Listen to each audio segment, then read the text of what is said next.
Hello everyone, this is Meenakshi Verma और आज की इस वीडियो में हम पढ़ने जा रहे हैं एक नया टॉपिक का नाम रहेगा teaching method. But teaching method start करने से पहले I would like to request you everyone कि अगर आप मेरे चैनल पे न्यू हो, आपने मेरे चैनल को अभी तक सब्सक्राइब नहीं किया तो प्लीज़ गाइस जाइए और मेरे चैनल को सब्सक्राइब कर लीजिए और आप चाहे तो बेल आइकन को भी प्रेस कर सकते हो सो दैट कि आपको इमीडिएट नोटिफिकेशन मिलती रहे। सो स्टार्ट करते हैं हमारा आज का topic, that is teaching method. Teaching method में हमारा जो सिलेबस है उसमें बहुत सारे आपको मेथड्स मेंशन कर दिए गए हैं कि आपको जैसे lecture cum demonstration method, project method etcetera, इस तरह के कुछ आपको मेथड दिए गए हैं, वो आपको डिस्कस करने होंगे। लेकिन उन मेथड को डिस्कस करने से पहले आपको ये चीज़ पता होनी चाहिए कि टीचिंग मेथड होता क्या है। तो इसीलिए हम स्टार्ट करेंगे विद इंट्रोडक्शन कि हम बात करेंगे पहले। ठीक है, टीचिंग मेथड तो हम पढ़ेंगे, लेकिन पहले हम ये समझेंगे कि ये टीचिंग मेथड होता क्या है। तो टीचिंग मेथड एक ऐसा मेथड होता है जो टीचर द्वारा यूज किया जाता है सो दैट कि वो अपने जो स्टूडेंट की जो लर्निंग एबिलिटी है या उनके किसी भी टॉपिक को जो समझने की जो एबिलिटी है वो इंक्रीज हो जाए। तो उन मेथड को हम टीचिंग मेथड बोलते हैं। होप सो आपको समझ आ गया होगा कि मैं क्या बोल रही हूँ कि टीचिंग मेथड ऐसे मेथड होते हैं जो टीचर द्वारा यूज़ किए जाते हैं उसके क्लासरूम में सो दैट कि वो अपने जो बच्चों की जो अंडरस्टैंडिंग है या उनकी जो थिंकिंग या रीजनिंग पावर है उसको इंक्रीज कर सके। अब जो ये टीचिंग मेथड होते हैं ये दो टाइप के होते हैं। एक होते हैं टीचर सेंटर मेथड और दूसरे होते हैं प्यूपिल centre method. Teacher centre method वो मेथड होते हैं जो कि जहाँ पे मतलब जो मेन फोकस होगा वो टीचर पे होगा। एंड प्यूपिल सेंटर मेथड वो मेथड हो गए। अब आपने ये नहीं सोचना है कि जो नाम है वो प्यूपिल सेंटर मेथड है तो यहाँ पे जो फोकस होगा वो सिर्फ प्यूपिल पे होगा। प्यूपिल मीन्स स्टूडेंट, ठीक है। इसको चाइल्ड सेंटर मेथड भी बोलते हैं, स्टूडेंट सेंटर मेथड भी बोल देते हैं। यहाँ पे जो फोकस होगा वो दोनों पे होगा, स्टूडेंट पे भी होगा और टीचर पे भी होगा। जो टीचर सेंटर मेथड है वहां पे टीचर एक्टिव रोल प्ले करता है और स्टूडेंट पैसिव रोल प्ले करता है। लेकिन जो प्यूपिल सेंटर मेथड होता है वहां पे दोनों की पार्टिसिपेशन होती है, तो दोनों ही कहीं ना कहीं एक्टिवली पार्टिसिपेट करते हैं। टीचर सेंटर मेथड में जो टॉपिक है कि आज क्लासरूम में क्या पढ़ाना है, किस टॉपिक के बारे में हम बात करेंगे, किस टॉपिक को हम डिस्कस करेंगे या कौन सा पर्टिकुलर टॉपिक है जिस पे हमें कोई काम करना है, तो ये जो टॉपिक है ये टीचर डिसाइड करेगा। और यहाँ पे स्टूडेंट के पास ये अपॉर्चुनिटी होती है कि अगर स्टूडेंट चाहे तो स्टूडेंट भी टॉपिक को चूज कर सकता है, सिलेक्ट कर सकता है। यहाँ पे अगर हम बात करें एम्फेसिस की, एम्फेसिस का मतलब टीचर सेंटर मेथड में टीचर का जो मेन मोटिव होता है कि बच्चों को चीजें बताना, that is telling. Memorising, memorising का मतलब होता है कि बच्चों को वो चीज याद करवाना। एंड देन रिकॉलिंग, रिकॉलिंग का मतलब होता है कि बच्चों को बोलना कि बार बार उस चीज को वो दोहराए, ठीक है। और अगर हम बात करें प्यूपिल सेंटर मेथड की, तो प्यूपिल सेंटर मेथड में जो एम्फेसिस होता है दैट इज नीड। बच्चों के नीड क्या है, बच्चों के रिक्वायरमेंट क्या है, इंटरेस्ट क्या है, एबिलिटीज क्या है, इस चीज पे मेन एम्फेसिस दिया जाता है।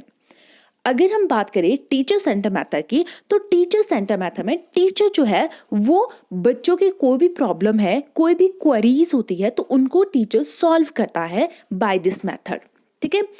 और अगर हम बात करें प्यूपिल सेंटर मेथड की, तो प्यूपिल सेंटर मेथड में टीचर प्रॉब्लम क्रिएट करता है बच्चों के लिए। मतलब बच्चों के लिए एक ऐसी सिचुएशन वो क्रिएट करेगा, फिर वो सिचुएशन बच्चों को देगा, मतलब कोई भी प्रॉब्लम क्रिएट करके बच्चों को देगा और बच्चों को उस प्रॉब्लम का सॉल्यूशन निकाल के at the end of that session, वो ये सेशन या particular period of a time teacher को वो चीज़ डिपॉजिट करवानी होगी। मीन्स टीचर को उस पर्टिकुलर सिचुएशन या उस पर्टिकुलर प्रॉब्लम का रिजल्ट बताना होगा। अगर हम बात करें टीचर सेंटर मेथड में, तो यहाँ पे मैंने एक एग्जांपल लिया है। इसका एग्जांपल है लेक्चर कम डेमोन्स्ट्रेशन मेथड और यहाँ पे इसका एग्जांपल है प्रोजेक्ट मेथड। तो होप सो आपको क्लियर हो गया होगा कि मैं आपको बताना क्या चाह रही थी। मैं आपको बताना चाह रही थी कि टीचिंग मेथड होते क्या है और टीचिंग मेथड के टाइप क्या होते हैं, और कई बार इनमें डिफरेंस भी आ जाता है। तो फटाफट से डिस्कस कर लेते हैं एक बार क्विक रिव्यू कर लेते हैं कि हमने इस पर्टिकुलर स्लाइड में क्या पढ़ा। मैंने आपको बोला कि टीचिंग मेथड क्या होते हैं। टीचिंग मेथड वो मेथड होते हैं जो कि टीचर द्वारा यूज किए जाते हैं सो दैट कि उनके स्टूडेंट की जो लर्निंग एबिलिटी है, अंडरस्टैंडिंग या थिंकिंग एबिलिटी है, वो इंक्रीज हो जाए। टीचिंग मेथड दो टाइप के होते हैं, एक होते हैं टीचर सेंटर मेथड और एक होते हैं pupil centre method. Teacher centre method में जो मेन फोकस होगा वो टीचर पे होगा, यहाँ पे दोनों पे होगा। यहाँ पे टीचर एक्टिव होगा, स्टूडेंट पैसिव होगा और यहाँ पे दोनों ही एक्टिवली पार्टिसिपेट करेंगे। टीचर सेंटर मेथड में टीचर चूज करेगा टॉपिक, यहाँ पे स्टूडेंट भी कर सकता है। यहाँ पे जो मेन एम्फेसिस दिया जाएगा वो बच्चों को सिखा मतलब कोई चीज़ बताई जाएगी और उनको बोला जाएगा याद करो और रिकॉल करते रहो। और यहाँ पे बच्चों की नीड्स को देखा जाएगा, उनके इंटरेस्ट एबिलिटीज़ को देखा जाएगा। यहाँ पे जो टीचर होता है वो प्रॉब्लम को सॉल्व करता है बच्चों की, और यहाँ पे टीचर जो होता है बच्चों के लिए प्रॉब्लम क्रिएट करता है। इसका एक एग्जाम्पल है लेक्चर कम डेमोन्स्ट्रेशन मेथड और इसका एग्जाम्पल है प्रोजेक्ट मेथड। तो होप सो आपको ये चीज़ समझ आ गई होगी। अब हम क्या करेंगे, अब ये टीचर सेंटर मेथड है और प्यूपल सेंटर मेथड है। आपके जो टॉपिक है या आपको जो सिलेबस है उसमें 4-5 मेथड दिए हैं, लेकिन हर एक मेथड को कई बार इंडिविजुअली भी पूछा जाता है। तो मीन्स आपको हर एक कहीं ना कहीं हर एक को नहीं तो आपको जो बहुत इम्पॉर्टेंट जो आपके टीचिंग मेथड है उनको आपको 16 मार्क्स के लिए प्रिपेयर करना होगा। तो अगर आप 16 मार्क्स के लिए प्रिपेयर करोगे और अगर मैं हर एक मेथड्स को एक ही वीडियो में इंक्लूड कर दूंगी तो आई गेस वो बहुत शॉर्ट हो जाएगी और कंटेंट उतना आपके लिए अवेलेबल नहीं हो पाएगा। तो इसीलिए मैंने ट्राई किया है कि मैं एक टीचिंग मेथड की एक सीरीज को स्टार्ट करूंगी जिसमें मैं आपको हर एक मेथड को 1 बाय 1 डिस्कस करूंगी। तो आज का जो मैंने मेथड लिया है वो मैंने लिया है चाइल्ड सेंटर मेथड का। मैंने एक एग्जाम्पल लिया है दैट इज प्रोजेक्ट मेथड। अब प्रोजेक्ट मेथड को समझाने से पहले, क्योंकि ये एक क्या है, ये एक चाइल्ड सेंटर मेथड है, स्टूडेंट सेंटर मेथड है। तो स्टूडेंट सेंटर का मेथड, मान लो अगर मैं आपको प्रोजेक्ट मेथड समझाती और मैं वहाँ पे आपको ऐसे बोलती कि it is a type of pupil centre method, तो पहले आपको ये चीज़ पता तो होनी चाहिए कि प्यूपल सेंटर मेथड क्या होता है, तभी आप इस चीज़ को समझ पाते। तो इसीलिए अब आज की इस वीडियो में मैं आपको प्रोजेक्ट मेथड डिस्कस करूंगी और आने वाली हर एक वीडियो में मैं आपको एक एक मेथड डिस्कस करूंगी, चाहे वो प्यूपल सेंटर का हो और चाहे वो टीचर सेंटर मेथड का हो। ओके, तो स्टार्ट करते हैं हमारा आज का topic that is project method. Project method को स्टार्ट करने से पहले अब हमें ये भी पता होना चाहिए कि प्रोजेक्ट क्या होता है। प्रोजेक्ट एक ऐसा सीरीज ऑफ टास्क होता है, मीन्स आप ऐसे बोल सकते हो कि एक ऐसा काम होता है, ठीक है, जिसमें हमें वेरियस एक्टिविटीज करनी पड़ती है, मतलब छोटे छोटे काम करने पड़ते हैं, ठीक है। और ये जो प्रोजेक्ट वर्क होता है ना, generally I am not saying कि always but maximum of the cases में जो प्रोजेक्ट वर्क होता है वहाँ पे मैनी नंबर ऑफ स्टूडेंट्स मिलके काम करते हैं और वो काम करते हैं सो दैट एक पर्टिकुलर ऑब्जेक्टिव को अचीव कर पाए। मैं दोबारा से आपको इस चीज़ को बता देती हूँ क्योंकि आपको ये चीज़ आपको पता होनी चाहिए। अगर आपको यही नहीं पता कि प्रोजेक्ट क्या होता है तो आपको आने वाले जो भी हम टॉपिक पढ़ेंगे तो आपको उस पर समझने में कहीं ना कहीं प्रॉब्लम आ सकती है। तो इसलिए मैं डिस्कस कर लेती हूँ। अगर आपको ये चीज़ समझ आ गई तो आपके लिए टॉपिक कहीं ना कहीं आपको माइंड में पता ये लग जाएगा कि आप आने वाली वीडियो में पढ़ने क्या जा रहे हो। तो मैं दोबारा से डिस्कस करती हूँ कि प्रोजेक्ट क्या होता है। प्रोजेक्ट एक पीस ऑफ वर्क होता है या एक पर्टिकुलर ऐसा टास्क होता है जिस पे बहुत सारे जो लोग मतलब आप स्टूडेंट्स बोलोगे, मिलके काम करते हैं। और जब वो मिलके काम करते हैं तो वो चीज़ों को प्लान करते हैं, ऑर्गेनाइज करते हैं और उनका मेन मोटिव होता है एक पर्टिकुलर ऑब्जेक्टिव को अचीव करना। That is project. Hope so आपको समझ आ गया होगा कि प्रोजेक्ट क्या है। अब जो ये प्रोजेक्ट मेथड है ये क्या है, हमने बोला ये एक चाइल्ड सेंटर मेथड है, ठीक है। यहाँ पे टॉपिक टीचर भी दे सकता है या स्टूडेंट खुद भी अपनी चॉइस से ले सकते हैं। यहाँ पे जो पार्टिसिपेशन होगी वो दोनों की होगी। ऐसा नहीं है कि यहाँ पे जो स्टूडेंट होगा वो पैसिव लर्नर होगा, नहीं, यहाँ पे ये चीज़ नहीं होगी। तो इस तरह से हम अब क्या करेंगे, प्रोजेक्ट मेथड को स्टार्ट करेंगे। प्रोजेक्ट मेथड को किसने प्रोपाउंडेड का मतलब होता है टू पुट फॉरवर्ड। किसने दिया था इसको, दैट इज W.H. किलपैट्रिक ने से दिया था, ठीक है। अगर हम बात करें कि ये जो मेथड है इसके क्या क्या बेसिस है, तो ये एक फिलॉसफी पे वर्क करता है, दैट इज प्रैग्मेटिज्म। अगर मैं आपको बताऊं कि प्रैग्मेटिज्म का मतलब क्या होता है, प्रैग्मेटिज्म का मतलब होता है जहां पे आपको कोई भी प्रॉब्लम दी जाती है, उसको जब आप सॉल्व करते हो तो ऐसा नहीं है कि मान लो आपको कोई चीज प्रॉब्लम दे दी गई, ठीक है, तो उसको सॉल्व करने के लिए आप बुक्स खोल रहे हो या कोई भी मान लो कोई भी जो आपके पास ऑलरेडी जो फैक्ट है ना चीजें, उनको यूज कर रहे हो। नो, प्रैग्मेटिज्म का मतलब होता है कि आप किसी भी प्रॉब्लम को प्रैक्टिकली सॉल्व कर रहे हो, खुद करके देख रहे हो, तब अगर आप किसी कंक्लूजन पे आ रहे हो तो that is pragmatism. Pragmatism means किसी प्रॉब्लम को सॉल्व करना प्रैक्टिकली, दैट इज प्रैग्मेटिज्म। ये प्रोजेक्ट मेथड की एक वन ऑफ द मतलब बेस्ट फिलॉसफी थी, या इस चीज पे ये वर्क करता था प्रोजेक्ट मेथड। और सेकंड इसके एक ये भी फिलॉसफी थी कि मतलब इसका ये भी बेसिस था कि ये लर्निंग बाय डूइंग को प्रमोट करता है। लर्निंग बाय डूइंग मतलब यहाँ पे बच्चे कोई चीज करके सीखते हैं, ठीक है। कोई भी उन्हें अगर प्रॉब्लम दी जाती है तो बच्चे खुद उस प्रॉब्लम में इन्वॉल्व होते हैं, मतलब एक्टिव पार्टिसिपेशन शो करते हैं और फिर आते हैं किसी पर्टिकुलर कंक्लूजन तक। ओके, अब हम बात करेंगे कुछ डेफिनेशंस की। यहाँ पे मैंने आपको 2 से 3 डेफिनेशन लिख ली है, तो आप किसी भी 2 को लिख सकते हो। सबसे पहली, जैसा कि हमने बात की थी किसकी, अब हमने बात किलपैट्रिक की हमने बात कर ली थी, तो अब हम बात करेंगे doctor William Kilpatrick. William Kilpatrick का क्या कहना था?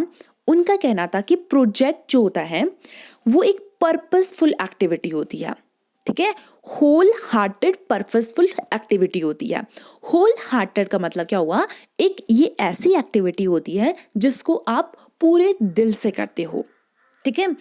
होल हार्टेड मतलब पूरे दिल से करना, किसको? किसी पर्टिकुलर एक्टिविटी को, और वो एक्टिविटी कैसी होगी? पर्पसफुल एक्टिविटी होगी। ऐसा नहीं है कि आप किसी भी प्रॉब्लम को ऐसे ही उसमें लगे हुए हो, तो ऐसी एक्टिविटी को आप उसमें करोगे जिसका कि आपके रियल लाइफ में कोई यूज हो। उस पर्टिकुलर एक्टिविटी को या उस पर्टिकुलर प्रॉब्लम को अगर आप सॉल्व कर रहे हो तो उसका कोई एक पर्टिकुलर पर्पस होना चाहिए, ठीक है। और ये उनका ये भी कहना था, विलियम किलपैट्रिक का ये भी कहना था कि ये मैंडेटरी नहीं है कि आप अगर किसी भी पर्टिकुलर एक्टिविटी या पर्टिकुलर प्रोजेक्ट पे अगर काम कर रहे हो तो वो आप इनसाइड द क्लासरूम ही करो, आप ये सोशल एनवायरनमेंट में भी कर सकते हो, ठीक है। तो ये कहना था किसका? ये कहना था विलियम किलपैट्रिक का। विलियम किलपैट्रिक के अकॉर्डिंगली प्रोजेक्ट का मतलब क्या होता है? उनका मतलब होता है कि प्रोजेक्ट एक ऐसी एक्टिविटी होती है जिसको आप कहीं पे भी कर सकते हो, स्कूल में भी कर सकते हो, आउटसाइड स्कूल भी कर सकते हो। और ये मतलब ये एक्टिविटी एक ऐसी एक्टिविटी होती है जहाँ पे जो स्टूडेंट होता है वो होल हार्टेडली इन्वॉल्व होता है उस पर्टिकुलर पर्पस को अचीव करने के लिए। ये कहना था विलियम किलपैट्रिक का प्रोजेक्ट के रिगार्डिंग। अगर हम बात करें स्टीवेंसन का क्या कहना था? इनका कहना था कि प्रोजेक्ट एक प्रॉब्लमेटिक एक्ट होती है। प्रॉब्लमेटिक एक्ट मीन्स यहाँ पे आपको एक प्रॉब्लम दी जाएगी और उसको आप कंप्लीट करोगे एक नेचुरल सेटिंग में। मतलब अपने वे से आप उसको क्या करोगे? कंप्लीट, एक रियलिस्टिक वे में आप उसको खुद परफॉर्म करके देखोगे। और मतलब ये कंपल्सरी नहीं है कि स्कूल में ही करो, कहीं पे भी आप इसको कर सकते हो। ये कहना था स्टीवेंसन का, ठीक है।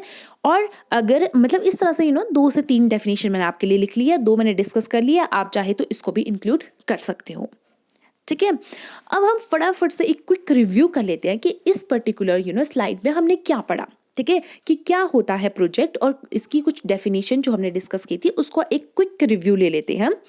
तो फटाफट से स्टार्ट करते हैं।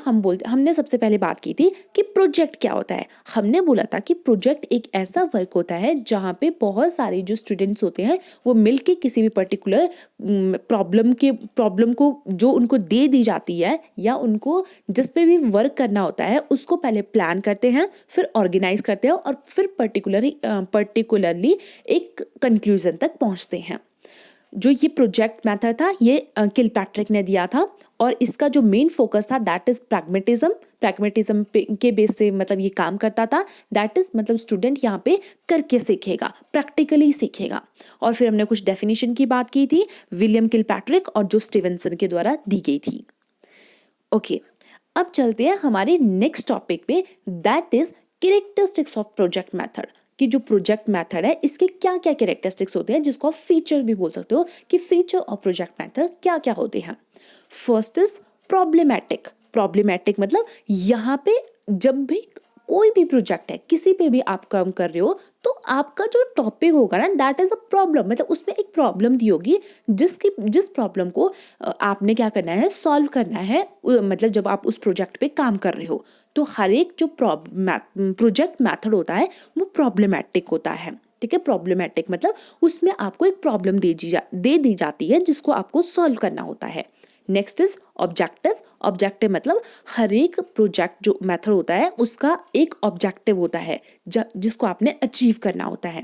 Next is activity. एक्टिविटी का मतलब होता है कि हर एक जो स्टूडेंट होता है वो उसमें एक्टिव पार्टिसिपेशन शो करता है। स्टूडेंट अब पैसिव लर्नर नहीं रहेगा, चीज़ों को वो करके सीखेगा। Next is reality.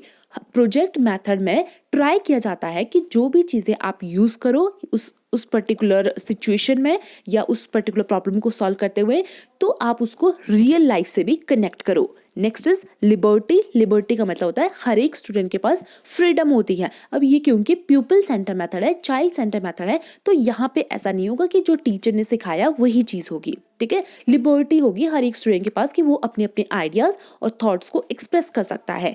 Next is utility. Utility का मतलब है कि जो भी चीज़ आपने सीखी तो या जो भी आप किसी भी पर्टिकुलर कंक्लूजन तक आए, तो आप ट्राई करोगे कि वो पर्टिकुलर चीज़, वो पर्टिकुलर जो भी सॉल्यूशन आपने एक पर्टिकुलर प्रोजेक्ट को सॉल्व करने के बाद आपको मिला है, क्या वो किसी पर्टिकुलर अदर सिचुएशन में भी यूज़ हो रहा है कि नहीं हो रहा है।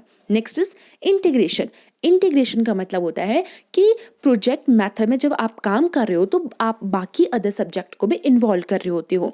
और यहाँ पे इंटीग्रेशन का मतलब ये भी होता है कि आपकी सारी इंटीग्रेटेड डेवलपमेंट हो रही होती है। इंटीग्रेटेड डेवलपमेंट का मतलब होता है कि आपकी फिजिकली, मेंटली, सोशली, इमोशनली हर तरह से आप क्या कर रहे होते हो, डेवलप कर रहे होते हो। तो ये कुछ हमारे क्या थे, कैरेक्टरिस्टिक्स थे किसके, प्रोजेक्ट मेथड के। तो डिस्कस कर लेते हैं फटाफट से एक बार और कि हमने क्या बोला कि प्रॉब्लमैटिक मेथड क्या होगा, हर एक प्रोजेक्ट की एक प्रॉब्लम होगी जिसको आपको सॉल्व करना होगा। ऑब्जेक्टिव मतलब ऑब्जेक्टिव होगा जिसको आपने अचीव करना होगा। ठीक है, एक्टिविटी का मतलब होता है कि हर एक स्टूडेंट एक्टिवली पार्टिसिपेट करेगा, पैसिव लर्नर नहीं रहेगा। रियलिटी का मतलब होता है कि रियल लाइफ से उसे कनेक्ट करेगा। लिबर्टी मतलब हर एक स्टूडेंट को ये आज़ादी होती है कि हाँ वो अपने आइडियाज, थॉट्स जो भी उसके माइंड में है उसको एक्सप्रेस कर सकता है। यूटिलिटी का मतलब होता है कि किसी डिफरेंट सिचुएशन में भी उस पर्टिकुलर सॉल्यूशन को या ऑब्जेक्टिव को वो यूज कर सकता है कि नहीं कर सकता है। इंटीग्रेशन का मतलब होता है ऑलराउंड डेवलपमेंट की यहाँ पे बात होती है प्रोजेक्ट मेथड से।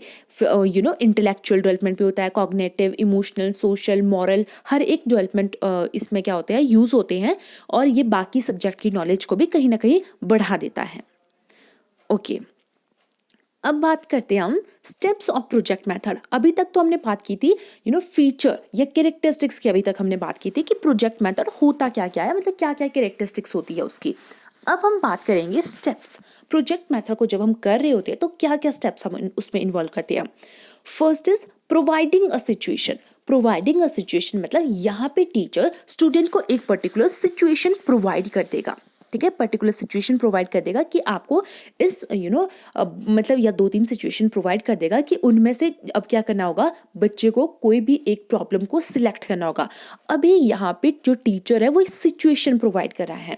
ठीक है, जैसे मैं आपको एग्जाम्पल लेती हूँ कि मान लो टीचर ने बोला कि आपने ये देखना है, मैंने यहाँ पे कुछ एग्जाम्पल है ना प्रोजेक्ट मेथड के, मैंने कुछ एग्जाम्पल ले लिए हैं, जैसे arrangement of science fair, establishing a science museum, establishing a life sciences library, beautifying campus। तो ये कुछ प्रॉब्लम है, मतलब इन पे आप क्या कर सकते हो, प्रोजेक्ट बना सकते हो। इन पर्टिकुलर एग्जाम्पल में से कोई भी एक प्रॉब्लम है जो टीचर आपको दे सकता है। ठीक है, जैसे मान लो हम फर्स्ट लेके चलते हैं, जैसे अरेंजमेंट ऑफ साइंस फेयर। ठीक है, तो अब जो टीचर है, या मान लो टीचर ने यहाँ से कोई भी एक आपको क्या दे दिया, ये सिचुएशन दे दी आपको। ठीक है, कोई भी डिफरेंट आपके पास एग्जाम्पल दे दिए, तो ये होता है कि टीचर द्वारा सिचुएशन दे दी जाती है आपको।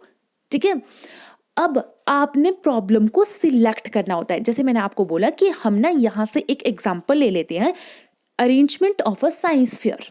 ठीक है, कि साइंस फेयर को कैसे ऑर्गेनाइज किया जाता है स्कूल में। ठीक है, तो मान लो टीचर ने यहाँ पे सिचुएशन रखी कि साइंस फेयर की क्या इंपॉर्टेंस है किसी भी स्टूडेंट की लाइफ में, तो क्या किया उन्होंने, एक सिचुएशन रखे ना स्टूडेंट के सामने कि क्या है साइंस, सिचुएशन रखे कि क्या इंपॉर्टेंस है। ठीक है, तो अब बच्चे क्या करेंगे, उस प्रॉब्लम को सिलेक्ट करेंगे, मतलब उन्होंने सिलेक्ट कर ली प्रॉब्लम। ठीक है, अब उन्हें साइंस फेयर पे काम करना है, तो उन्हें ये पता होना चाहिए कि हम साइंस फेयर को क्यों सेलिब्रेट करते हैं, क्या इंपॉर्टेंस है, कैसे सेलिब्रेट करते हैं, ये सब उन्होंने सिलेक्ट कर दिया। ठीक है, मतलब ये पर्टिकुलर प्रॉब्लम को उन्होंने क्या कर दिया, सिलेक्ट कर दिया। फिर हम बात करेंगे प्लानिंग ऑफ प्रोजेक्ट में मतलब अब क्योंकि ये चाइल्ड सेंटर मेथड है ना, तो यहाँ पे, और मैंने आपको ये भी बोला था कि प्रोजेक्ट मेथड में बहुत सारे बच्चे जो होते हैं, स्टूडेंट्स जो होते हैं, वो मिलके काम करते हैं। तो अब वो प्लान करेंगे कि ठीक है कि अब हमें अगर साइंस फेयर को ऑर्गेनाइज करवाना है, या जब साइंस फेयर होता है तो उसमें क्या होता है, कौन कौन से कंपटीशन ऑर्गेनाइज करवाए जाते हैं, कहाँ कहाँ पे ये होता है, और कौन कौन सी चीज़ों की इस पर्टिकुलर साइंस फेयर को मतलब ऑर्गेनाइज करवाने के लिए इसको हमें नीड होती है। ठीक है, मतलब जैसे अब साइंस फेयर हो रहा है आपके स्कूल में, ठीक है, तो उसमें वेरियस कॉम्पिटिशन, कोई डिबेट कॉम्पिटिशन रखा जाता है, कोई क्विज कॉम्पिटिशन रखा जाता है। ठीक है, तो इस तरह से वेरियस कॉम्पिटिशन होते हैं, बच्चों की कैसे सीटिंग अरेंजमेंट करनी है, बच्चों को रिफ्रेशमेंट में क्या देना है, तो ये चीज़ें यहाँ पे प्लान की जाती है। Next is execution of the project की जो चीज़ें आपने यहाँ पे प्लान की थी, अब नेक्स्ट स्टेप में आप क्या करोगे, उनको एग्जीक्यूट करोगे, मतलब उन पे आप काम करना स्टार्ट करोगे। ठीक है, जो जो ड्यूटीज आपने हर एक बच्चे को असाइन की थी कि आप ये करोगे, तो वो यहाँ पे इस स्टेप पे अब वो हर एक बच्चे अब वो अपनी अपनी प्रॉब्लम को क्या करें, मतलब अपना अपना काम करना क्या कर देंगे, स्टार्ट कर देंगे। Next is evaluation the project, मतलब हो ही सकता है ना, जैसे आपने प्रोजेक्ट जब आप प्लान कर रहे थे, जब एग्जीक्यूट कर रहे थे, तो हर एक बच्चा अपने अपने काम को इवेल्युएट करता रहेगा साथ साथ कि अगर कोई प्रॉब्लम है, ठीक है, तो अगर उसमें मतलब कोई भी रिफॉर्म की जरूरत है, उसको ठीक करने की जरूरत है, तो बच्चा उसको साथ साथ में इवेल्युएट भी करता रहेगा। ठीक है, कि वो कोई गलती तो नहीं कर रहा है, कहीं गलत ट्रैक पे तो नहीं निकल गया है। और next is reporting of the process, मतलब यहाँ पे बच्चा हर एक प्रोजेक्ट के अंडर में मतलब लास्ट एंड में ये देखेगा कि जब उसने प्रोजेक्ट स्टार्ट किया था तो उसने किस तरह से क्या क्या करके उसने प्रॉब्लम को सिलेक्ट किया था। ठीक है, कैसे वो इस कंक्लूजन पे पहुंचा था कि हाँ, हमने इस पर्टिकुलर सिचुएशन को क्या करना है, सिलेक्ट करना है। नेक्स्ट इज फिर उन्होंने कैसे प्लान किया था, फिर कैसे उन्होंने एग्जीक्यूट किया, क्या क्या प्रॉब्लम आई उनको एग्जीक्यूशन करते टाइम, फिर उन्होंने कैसे कैसे इवेल्युएट किया। तो ये जो सारी चीज़ें हैं ये वो यहाँ पे लिखेगा, that is recording of the process के टाइम। ठीक है, तो ये कुछ स्टेप थे हमारे प्रोजेक्ट मेथड के। एक बार फिर से डिस्कस करती हूँ कि मैंने आपको क्या क्या बताया। सबसे पहले है प्रोवाइडिंग द सिचुएशन। टीचर यहाँ पे आपको क्या करेगा, सिचुएशन देगा, उस सिचुएशन में से अब बच्चे सिलेक्ट करेंगे कि उनको किस पर्टिकुलर प्रॉब्लम में काम करना है। जैसे मैंने आपको बोला कि यहाँ से आपको कोई सिचुएशन दे दी, ठीक है, अब बच्चा सिलेक्ट करेगा इनमें से, जैसे बच्चे ने ये सिलेक्ट कर लिया यहाँ से, ठीक है, साइंस फेयर को सिलेक्ट कर लिया, फिर बच्चे अब प्लान करेंगे, ठीक है, मतलब डिस्कस करेंगे एक दूसरे के साथ, पूछेंगे कि हाँ, मतलब बच्चे बताएंगे कि मेरे अंदर ये एबिलिटी है, ये काम मैं अच्छे से कर सकता हूँ, दूसरा बोलेगा मैं ये काम अच्छे से कर सकता हूँ।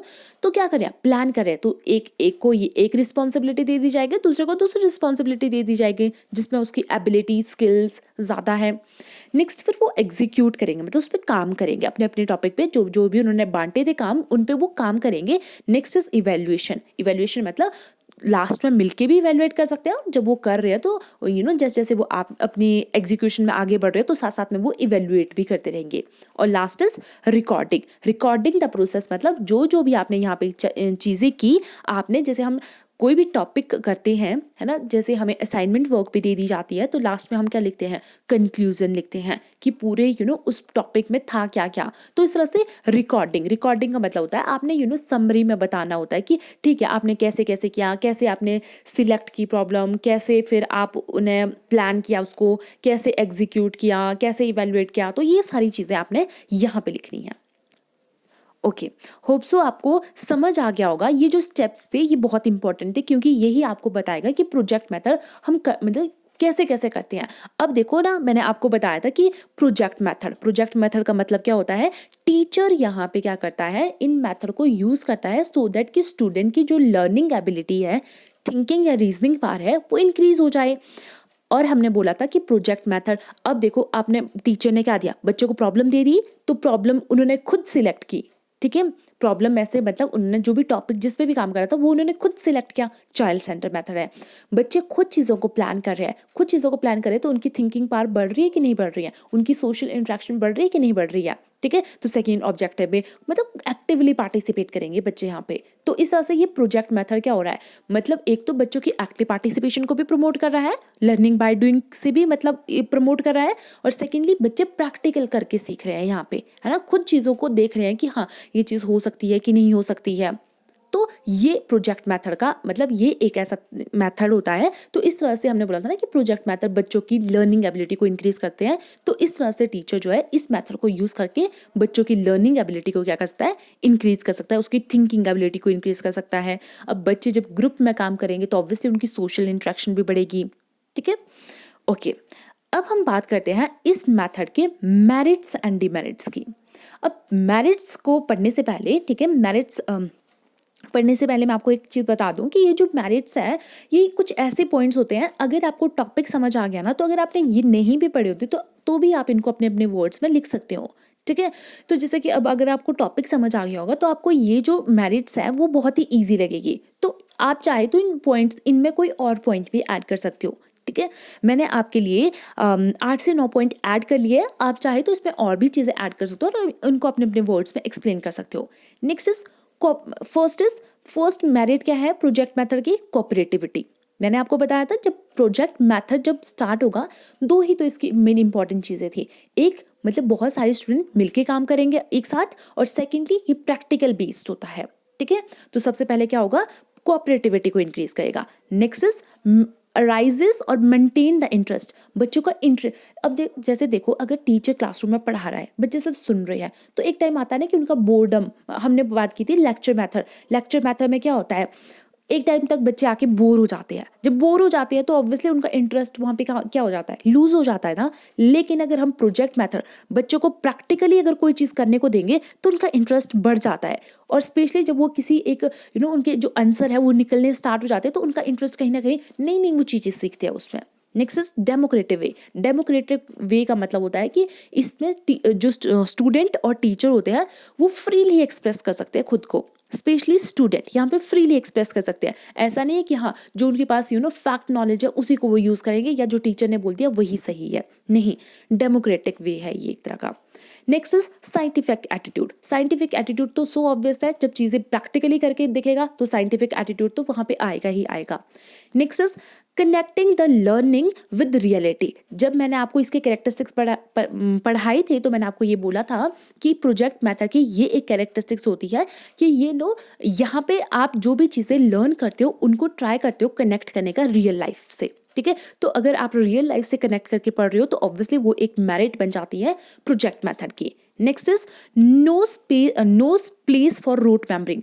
यहाँ पे क्योंकि ये प्रैक्टिकल बेस्ड है ना, तो आपको यहाँ पे रूट मेमोरिंग मतलब रट्टा लगाने की यहाँ पे जरूरत नहीं है कि आपको कोई चीज़ बोल दी जाएगी कि हाँ ठीक है ये चीज़ है अब इसको याद कर लो, नहीं, यहाँ पे याद नहीं करना है, यहाँ पे आपने चीज़ प्रैक्टिकली उसको सॉल्व करना है। नेक्स्ट इज सेल्फ लर्निंग मतलब जब बच्चे को देखो, हमने जब प्लान किया था तो हमने बोला था कि जो बच्चा जिस भी पर्टिकुलर टास्क में बहुत उसकी एबिलिटीज़ है, स्किल है उसमें, तो उसको वो ड्यूटी असाइन कर दी जाती है। तो जब वो असाइन कर दी तो बच्चा क्या करेगा, अब खुद सीखेगा, वो खुद देखेगा कि हाँ मैं कैसे कैसे कर सकता हूँ इसको। तो ये सेल्फ लर्निंग को भी ये प्रमोट करता है, तो ये मेरिट है प्रोजेक्ट मेथड की। नेक्स्ट इज ये सपोर्ट करता है 3 लॉज ऑफ लर्निंग और 3 लॉज ऑफ लर्निंग जब हमने learning and teaching and learning subject पढ़ा था तो वहाँ पे हमने एक थॉर्नडाइक की एक थ्योरी पढ़ी थी। तो थॉर्नडाइक की थ्योरी के अकॉर्डिंगली 3 लॉज होते हैं लर्निंग के, law of readiness, law of exercise and law of effect.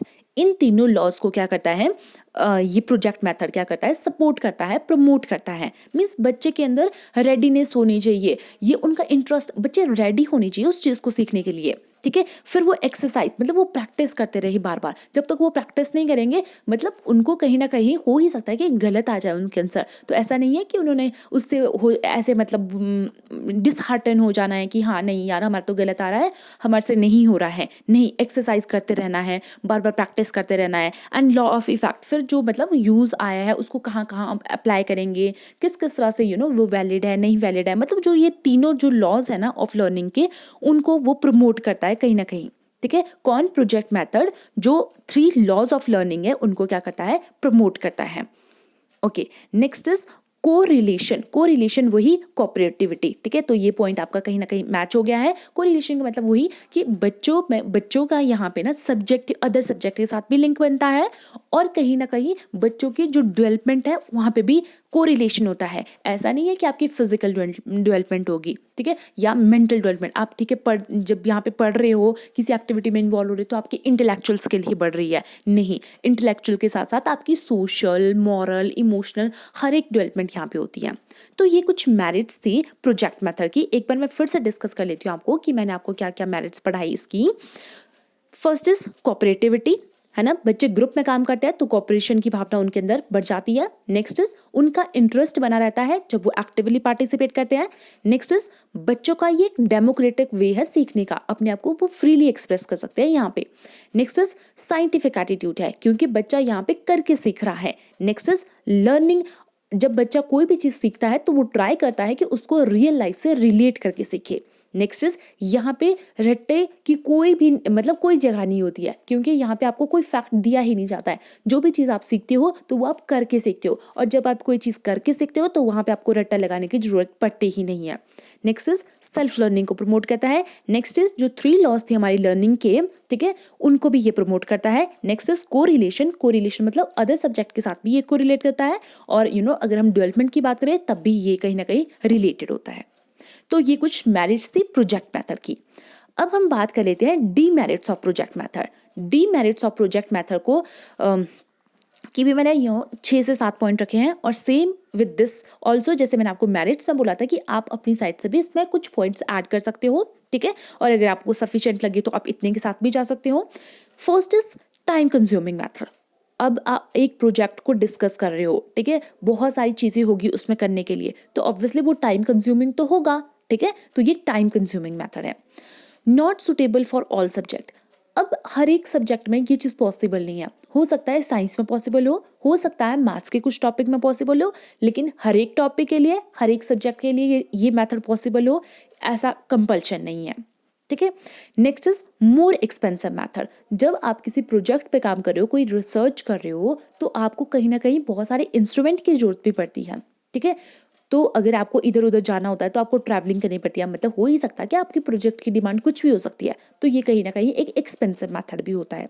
Next is not supported by the parents. Not supported by the parents, जब हम कोई भी एक ऐसी एक्टिविटी कर रहे होते हैं ना, जहाँ पे हम ऐसे कोई प्रोजेक्ट वगैरह बना रहे होते हैं, तो हमारे पेरेंट्स का जनरली यही होता है, क्योंकि उनके अकॉर्डिंगली यही होता है कि पढ़ना इज जब बच्चा लाउडली पढ़ रहा है, किस चीज़ को याद कर रहा है, दैट इज़ पढ़ना। तो कहीं ना कहीं टीचर को, हमारे पेरेंट्स को ऐसा लगता है कि बच्चा अपना टाइम वेस्ट कर रहा है, ठीक है, इन ऐसी ऐसी एक्टिविटीज़ में इन्वॉल्व करके इधर उधर जा रहा है। जब अगर मान लो उसे ट्रैवलिंग के लिए जाना पड़ रहा है, अपनी किसी जो प्रोजेक्ट मेथड में उसके पास कोई भी सिचुएशन या कोई भी काम उसको दे दिया गया था, अगर उसे अगर कहीं और जगह में जाना पड़ रहा है, तो कहीं ना कहीं जो पेरेंट्स होते हैं वो इसमें सपोर्ट में नहीं होते हैं, ठीक है।